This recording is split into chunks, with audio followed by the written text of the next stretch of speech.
Peace TV presents. প্রথমে আপনাকে ধন্যবাদ জানাচ্ছি আমাদের প্রশ্নগুলোর উত্তর দেওয়ার জন্য। এতে সবার উপকার হচ্ছে।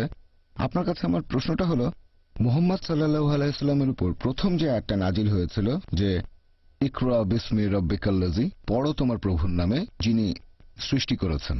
আমার প্রশ্নটা হলো, যদি ফেরেশতা জিবরাইল সে সময় নবী মুহাম্মদ সাল্লাল্লাহু আলাইহি সাল্লামকে বলতেন যে পড়ো তোমার প্রভুর নামে, এখন ব্যাপারটা এরকম হতে পারে যে জিবরাইল প্রথমে সেটা নিজে বলেছেন, তারপর নবী মুহাম্মদ সাল্লাল্লাহু আলাইহি সাল্লামকে বলেছেন যে সেটা আবার পড়তে।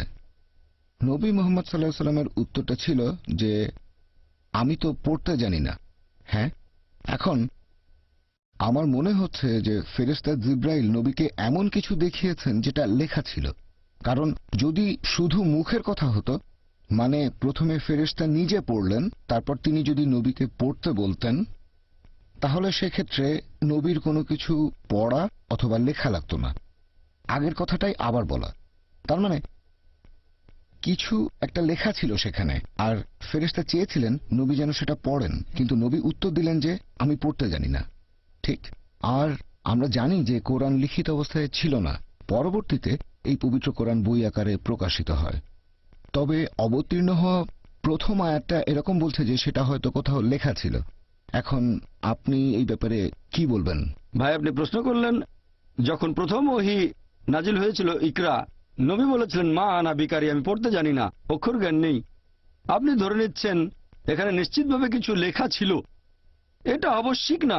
যেমন ধরেন এখানে একজন লোক আছে, তাকে আমি বললাম যে পড়ো, যদি তাকে কোনো কিছু নাও দেখাই, সেই লোক বলবে কি পড়তে হবে দেন, অথবা আমি পড়তে জানি না। এটা আবশ্যিক না যে তাকে কিছু একটা দেখাতেই হবে। ঠিক, এটা হতে পারে নাও হতে পারে, এটা আবশ্যিক না। কাউকে কিছু করতে বললে ব্যাপারটা এমন না যে কিছু একটা দেখাতেই হবে। এভাবে বলবো না যে পড়তে পারো না কেন, এটা আবশ্যিক না যে কিছু একটা দেখাতেই হবে। যে মানুষটার অক্ষর জ্ঞান নেই সে নিজে থেকেই বলতে পারে যে আমি পড়তে পারি না। এটা আবশ্যিক না যে সে বলবে দেখাও কি পড়তে হবে, অথবা এই জিনিস না এটা পড়তে পারবো না। আমি যদি পড়তেই না জানি তাহলে তো জিনিসটা দেখে আমার লাভ কি হবে?